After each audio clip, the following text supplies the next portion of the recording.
Welcome to This Explainer. Today, we're going to put on our aviation historian hats and explore how the ultimate stress test of early civil aviation permanently revolutionized global security. We're talking about one of the most famous heists in American history, but we aren't just going to rehash it as an unsolved mystery. Instead, we're diving into it as a masterclass in forensic complexity and really the direct catalyst for the airport security protocols every single one of us experiences today. So, you might be wondering, how exactly does a single unsolved crime completely upend the way we fly? Well, to figure that out, we have to look past the Hollywood myth of the debonair outlaw and examine the physical vulnerabilities that forced an entire industry to adapt overnight. We're talking, of course, about the man the media dubbed D.B. Cooper. But to understand why our modern commercial aircraft and airport checkpoints look the way they do right now, we have to understand exactly what went down on a seemingly routine flight in the Pacific Northwest back in 1971. When you track the brisk timeline of Northwest Orient Flight 305, it reveals a glaring mechanical flaw in the aircraft of that era. On November 24, 1971, a man using the alias Dan Cooper bought a one-way ticket from Portland to Seattle with just $20 in cash. Shortly after takeoff, he hands a flight attendant a note claiming he has a bomb, and he even opens his briefcase to reveal these red cylinders and wires.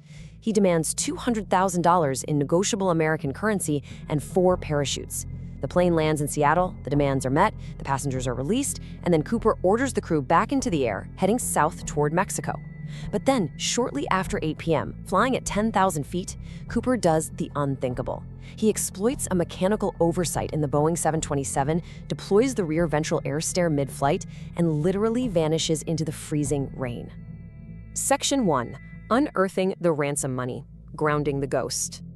For years, people honestly wondered if the hijacker simply vaporized into legend, but the Earth eventually gave back a very gritty, physical piece of the puzzle. In February 1980, nearly a decade after the jump, an 8-year-old boy named Brian Ingram was smoothing out some sand for a campfire on Tennebar, which is a stretch of beach along the Columbia River. Suddenly, his hand strikes something unusual. It was exactly $5,800 in deteriorating, rubber-banded $20 bills. The FBI quickly stepped in and confirmed that the serial numbers on those exact bills perfectly matched the ransom money given to Cooper.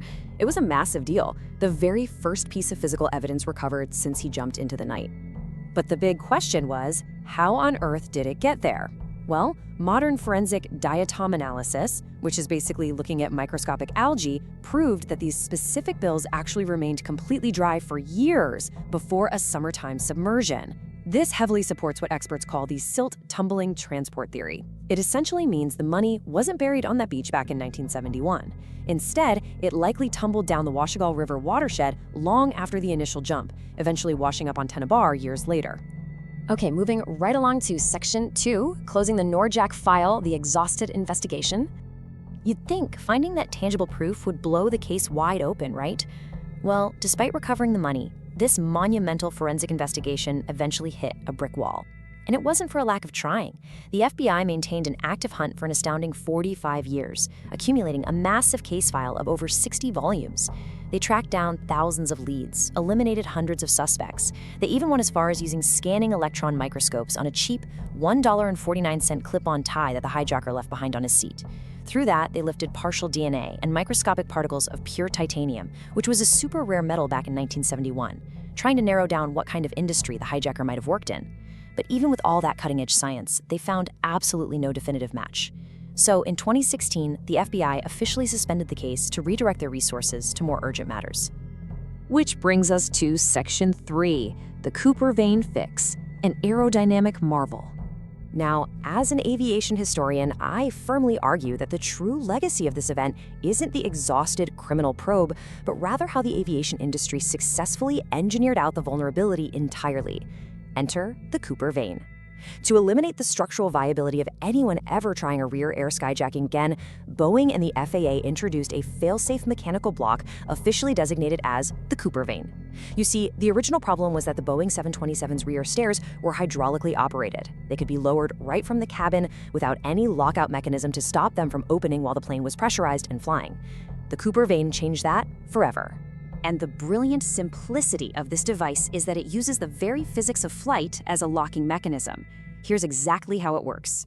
When the plane is on the ground, sitting on the tarmac, an internal spring keeps a small exterior paddle completely open and perpendicular to the fuselage, meaning the stairs are totally free to be used for boarding. But during takeoff, as the plane accelerates, the sheer force of the slipstream airflow catches that paddle and pushes it 90 degrees, so it sits parallel to the plane.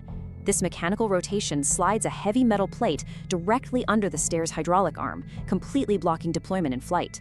When the plane lands and slows down, the airflow drops and the spring automatically resets the lock. No electronics, no pilot intervention, just pure aerodynamic brilliance.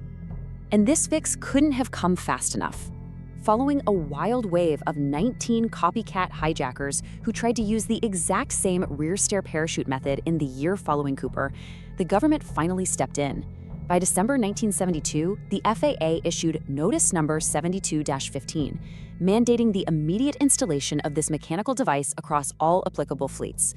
Just like that, they slammed the door shut on copycat hijackings. Nobody was ever going to jump out the back of a commercial airliner like that again. Finally, Section 4, a new era of security, the systemic shift. So the Cooper vane fixed the plane itself, but the airports? They needed a massive systemic overhaul. When you compare the so-called golden age of flying to the post-1971 mandates, it highlights a profound security paradigm shift. Think about it. Before Cooper, you could casually walk into an airport, give a completely fake name, buy a ticket with cash, and stroll right onto a plane carrying a briefcase without anyone ever checking what was inside. Cockpit doors were even routinely left wide open during flights. But because one man exploited those exact loopholes to bring an alleged bomb on board, everything changed for good. By 1973, we saw the mandatory introduction of metal detectors and X-ray screening for all passengers and carry-on luggage. Cockpit doors were fitted with peepholes, and anyone paying cash for a same-day ticket was immediately flagged for extra scrutiny. And if you're wondering if these changes actually worked, the data is absolutely undeniable. In 1972, taking advantage of the old lax security, there were a staggering 28 hijackings in the United States alone. 28! But consider what happens immediately after the systemic mandates. The baggage checks, the metal detectors, the Cooper vanes took effect. In 1973, that number plummeted to just one single incident. One! The combination of physical screening and mechanical retrofits caused a sharp, permanent decline in hijackings. It proved once and for all that the ultimate solution to air piracy was systemic engineering and mandated security. So we're left with this incredible historical paradox. The hijacker calling himself Dan Cooper may have vanished into the freezing rain over the Pacific Northwest, completely eluding the largest manhunt in U.S. history. But with his legacy permanently bolted to every commercial fuselage in the form of the Cooper vane, and his actions directly resulting in the metal detectors and X-ray machines embedded in every single security checkpoint worldwide, did he really get away without a trace? Think about that. Every single time you take off your shoes at an airport or notice a secured cockpit door, you're experiencing the direct ripple effect of Northwest Orient Flight 305. Thank you so much for joining me on This Explainer, and definitely keep your eyes open the next time you board a plane.